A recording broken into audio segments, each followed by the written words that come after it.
Thanks for the upgrade, my dear. Ethan grinned as he strolled into the living room, tossing his sunglasses onto the coffee table. He stood there obnoxiously confident in his tailored suit and pristine new shoes, his luggage spilling high-end logos. First class to Europe, luxury hotels, this is the kind of life I've been missing, Sarah. I couldn't help it. I burst out laughing. What's so funny? He snapped, frowning. Oh, Ethan, I said, shaking my head. You have no idea what you've done. My name is Sarah, and I'm 34 years old. I work in cybersecurity, and for the last 7 years, I've been married to a man who turned out to be a walking red flag disguised as charm. Ethan was always the smooth talker, the dreamer, the one who made everything sound like a brilliant plan. Meanwhile, I was the one who made those plans happen, holding down a steady career while he bounced from one half-baked scheme to the next. I ignored the warning signs, the financial secrecy, the constant excuses for his lack of income, because I wanted to believe we were a team. But at 2 a.m. last week, Ethan made a mistake he couldn't charm his way out of. I'd been asleep upstairs when it happened. He must have waited until he was sure I was out cold before sneaking down to my laptop. My cybersecurity work had taught me to keep an eye on potential scams, but I never thought I'd need those skills at home. That night, Ethan used my laptop to access one of my credit cards. He copied down the details, snapped a few pictures with his phone, and slinked back into bed like nothing had happened. The next morning, while sipping my coffee, I noticed a flood of alerts on my phone. I opened my banking app to find nearly $50,000 in charges: designer clothing, expensive watches, first-class flights to Paris. My stomach sank as the pieces clicked into place. Ethan was behind this. Of course he was. But instead of panicking, I smiled. The card he'd used wasn't a personal account. It was a dummy credit card tied to a training program I run at work. It's designed to teach companies how to detect and respond to fraud. Every transaction triggers an automatic alert that goes straight to the authorities. Ethan had no idea he'd just turned himself into a case study. I called my lawyer, Chloe, that same morning. You're not going to believe this, I told her, recounting everything in detail. She didn't even try to hold back her laughter. Wait, let me get this straight, she said between chuckles. He stole a dummy card? The one that's linked to fraud detection? Exactly, I said, my voice calm but edged with satisfaction. I don't think he realized what he was doing. He probably thought he was being clever. Clever? Chloe said. He's a moron. Every charge he makes is going to get flagged. Have the authorities contacted you yet? Not yet, but it's only a matter of time. For the rest of the week, I stayed quiet, waiting to see how far Ethan would take it. He left a note on the counter a couple of days later. Taking some time for myself. Don't wait up. I knew exactly what that meant. He was using my stolen money to live it up abroad. Every night, I watched the fraud alerts roll in. High-end restaurants, 5-star hotels, and extravagant shopping sprees. Each notification felt like a small victory. 3 days into his spree, I got a call from Agent Keller, a federal investigator assigned to the case. We've identified significant fraudulent activity tied to your account, he said. Do you know who might be responsible? Yes, I replied without hesitation. My husband. There was a brief pause. Your husband? I explained the situation, including the fact that the card was part of a cybersecurity program. Agent Keller let out a low whistle. That's a new one, he said. You'll need to provide a formal statement, but based on what we've already flagged, he's in serious trouble. By the time Ethan walked back through the door, his ego inflated from a week of indulgence, I was ready. He sauntered into the living room like nothing had happened, wearing the spoils of his stolen spree. Thanks for the upgrade, he said with a cocky grin. You really outdid yourself this time. I couldn't stop the laughter that bubbled out of me. Ethan frowned, clearly expecting me to be furious. What's so funny? He asked, his voice sharp. Oh, Ethan, I said, shaking my head. You're about to find out. Ethan dropped his designer duffel bag onto the floor with a smug thud. Seriously, though, Sarah, he said, shrugging off his tailored jacket and draping it over the back of the couch. "You should have told me about that card ages ago. Imagine how much fun we could have had." I leaned against the kitchen counter, arms crossed. "And how exactly did you think this was going to end?" He smirked, kicking off his shoes. "You're always so uptight about money. It's not like you couldn't afford it. I figured you'd get over it once you saw how happy it made me." His sheer audacity would have been infuriating if it weren't so pathetic. I bit back a laugh, knowing that every second he spent bragging was another nail in his coffin. "So, the watches, the flights, the hotels, you thought all of that was just a gift from me?" "Not thought," he said, pointing at himself. "Knew.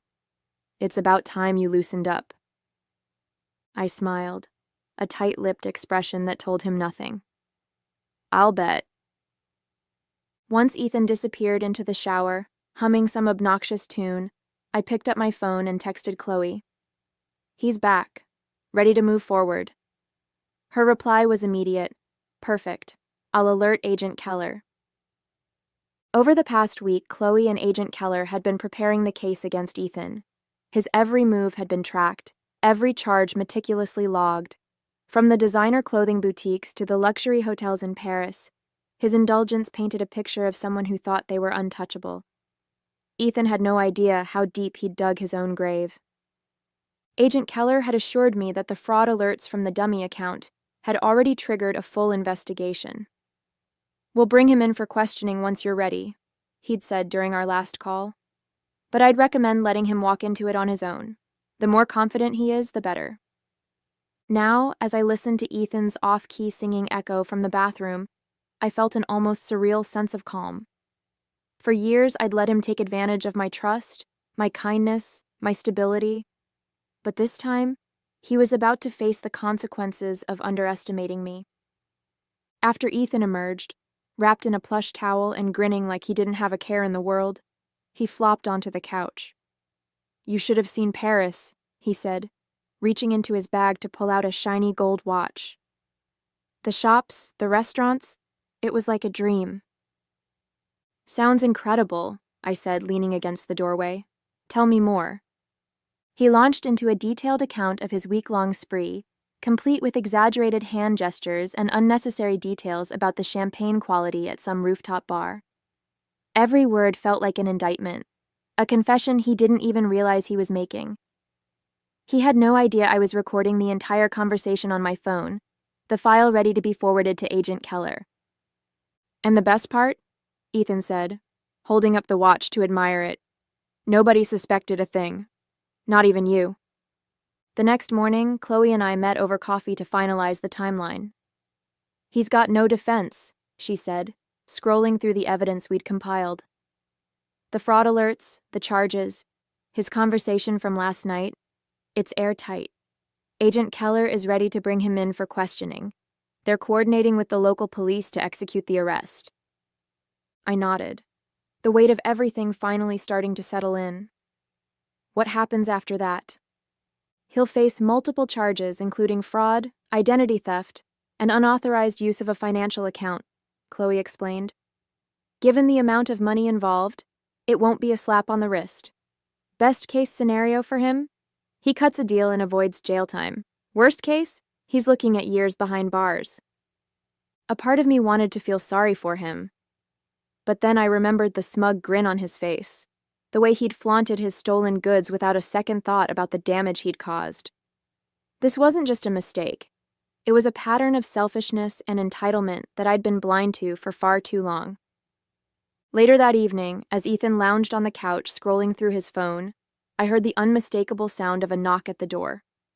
My heart raced, not with fear, but with anticipation. I walked to the door and opened it to reveal Agent Keller and two uniformed officers standing on the porch. "Good evening, Ms. Miller," Keller said, his tone professional but warm. "Is Ethan home?" "He's right inside," I said, stepping aside to let them in. "Feel free to make yourselves comfortable." Ethan looked up from his phone, his brows knitting together in confusion. "What's going on?" he asked, sitting up straighter. Agent Keller approached him with a calm authority that made the room feel smaller. Ethan Miller, you're under investigation for multiple counts of credit card fraud and unauthorized use of financial accounts. We'd like you to come with us for questioning. Ethan's face went pale, his confidence evaporating in an instant. What? No, this has to be a mistake, he stammered, looking to me for support. Sarah, tell them, this is crazy. I crossed my arms, tilting my head slightly. I don't know, Ethan. You've been awfully busy lately. Maybe you should explain it to them. As the officers read him his rights and led him toward the door, Ethan continued to protest. You can't do this. Sarah, this is a setup. You're my wife. Aren't you supposed to stand by me? Funny, I said, leaning against the doorway. I thought husbands weren't supposed to steal from their wives. Guess we're both learning something today. Ethan glared at me, his bravado replaced by desperation. You won't get away with this. I smiled. Oh, Ethan. I already have. The door shut with a sharp click as the officers escorted Ethan out, leaving the living room eerily silent. I stood there for a moment, staring at the empty space where he'd been standing just minutes ago. My heart was racing, not from fear, but from the sheer weight of the moment. He was gone. Finally, undeniably gone. But this wasn't over. Not yet. About an hour later, Chloe called. He's with Agent Keller now, she said, her voice calm but firm. They've started questioning him. From what Keller told me, Ethan is already trying to spin the story in his favor. Of course he is, I said, rolling my eyes. Let me guess. He's playing the victim? Spot on, Chloe replied with a dry laugh. He's claiming you gave him permission to use the card. But don't worry. Between the fraud alerts, the charges, and your recording, he doesn't stand a chance. The next morning, Agent Keller called with an update. We've got everything we need, he said. Your husband, soon-to-be ex-husband, admitted to using the card, but insists he didn't know it was tied to a fraud detection program. He's trying to blame the mix-up on you. That sounds about right, I said, leaning back in my chair. What happens next? We're moving forward with the charges, Keller explained. He's facing multiple counts of fraud and unauthorized use of a financial account. Given the amount of money involved, he'll be looking at significant consequences. The buyer protection programs flagged his luxury purchases, so those are being reimbursed. You're not liable for a cent. The relief I felt was immediate and overwhelming. For days, I'd carried the weight of Ethan's actions, worried that somehow he'd managed to slip through the cracks. But now, hearing Keller's confidence, I realized the full extent of my victory. Thank you, I said, for everything. Don't thank me, Keller said.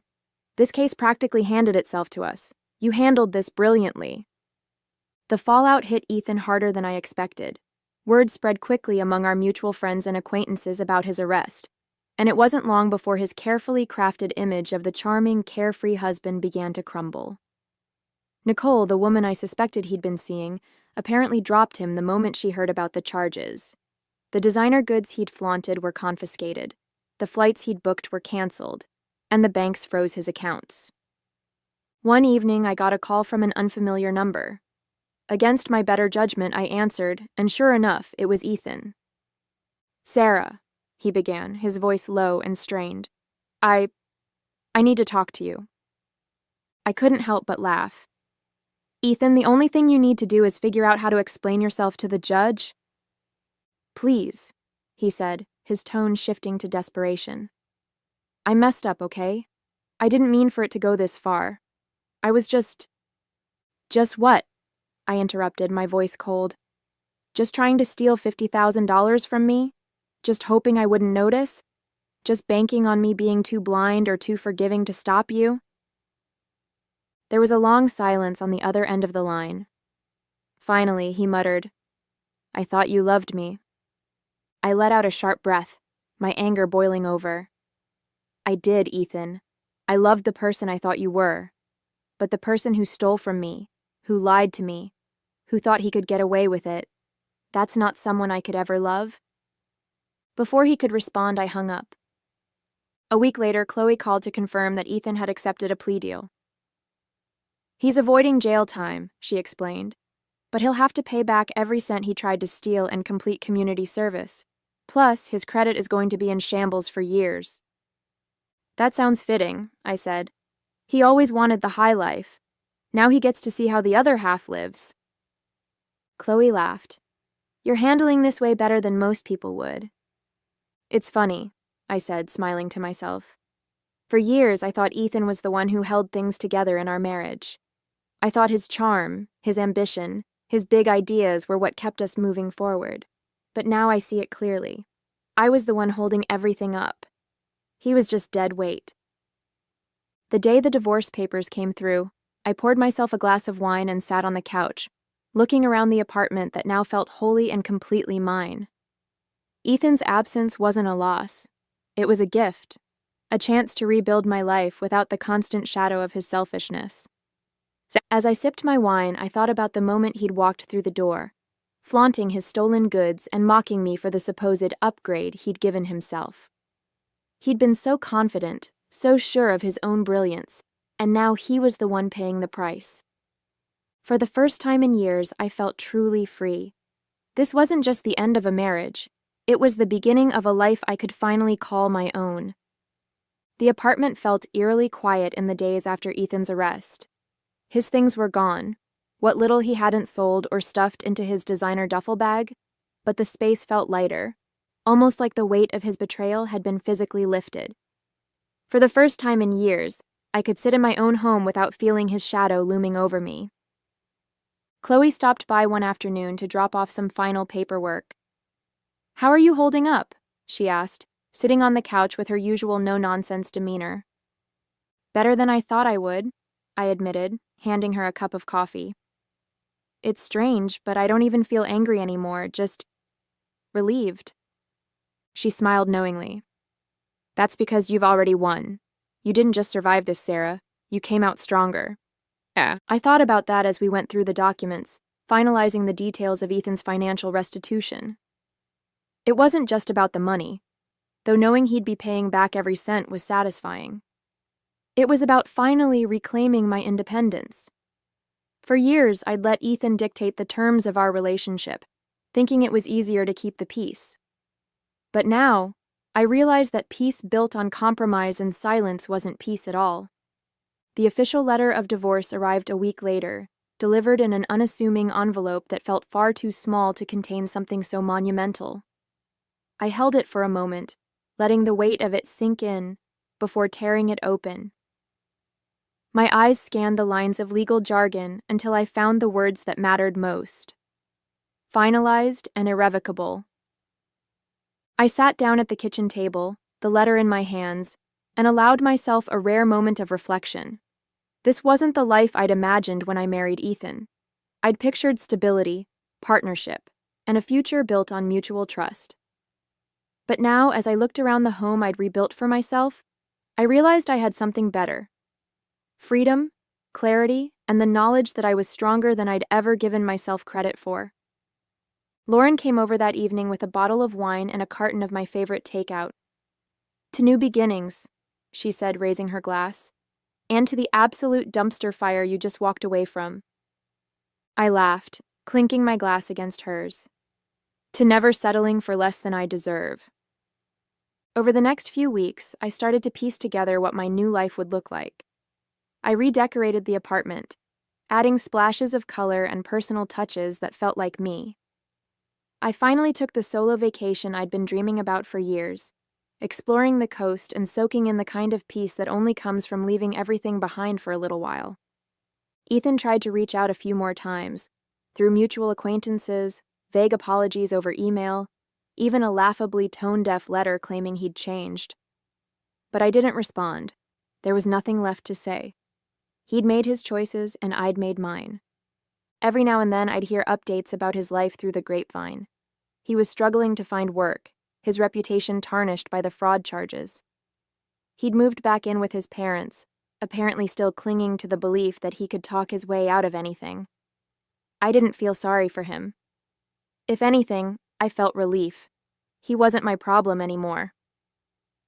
A month after everything had been finalized, I stood by the window of my apartment, sipping my morning coffee and watching the city come to life below. The sunlight poured into the living room, highlighting the fresh coat of paint I'd picked out, my favorite shade of blue. The space no longer felt like a battleground. It felt like home. It was peaceful, mine, and filled with possibilities. I thought about the journey that had brought me here. For years, I'd believed in the promise of marriage, in the idea of building a life with Ethan. I'd ignored the little voice inside me that whispered something was off, that warned me his charm was a mask for selfishness. But now, I understood something important. Walking away wasn't failure. It was strength. Lauren and I met for brunch that weekend, a new ritual we'd started since Ethan's exit. Over mimosas and waffles, she asked, "So, what's next for you?" I smiled, feeling a mix of excitement and calm that had eluded me for so long. Honestly, I'm just focusing on myself for now. Work's going great, and I've been thinking about taking a longer vacation, maybe somewhere quiet, near the mountains. She raised her glass. "That's what I like to hear. You deserve it." For the first time in years, I felt like I was making decisions purely for me. No compromises, no second-guessing, just the freedom to live on my own terms. Occasionally, I'd still get updates about Ethan from mutual acquaintances. He was struggling to rebuild his life, moving from one low-paying job to the next, while trying to pay back the money he owed. The designer suits and luxury trips were long gone, replaced by a harsh reality he wasn't prepared for. I didn't dwell on it. He'd made his choices, and I'd made mine. The last time I heard from him was through an email, a long, rambling apology that seemed more self-pitying than sincere. I read the first few lines before deleting it without a reply. I didn't need closure from him. I'd already found it in myself. One evening, I sat on the balcony with a glass of wine, reflecting on everything I'd been through. The betrayal, the heartbreak, the fight to reclaim what was mine. It had all led to this moment. And while it hadn't been easy, it had been worth it. I no longer felt angry or bitter about what had happened. If anything, I felt grateful. Ethan's betrayal had forced me to confront my own strength, to stop compromising and start prioritizing myself. I'd learned to trust my instincts, to value my independence, and to never again let someone else take the reins of my life. As the city lights flickered in the distance, I raised my glass to the night sky. "Here's to me," I said quietly. "Here's to starting over." And with that, I closed the chapter on Ethan for good, ready to embrace whatever came next.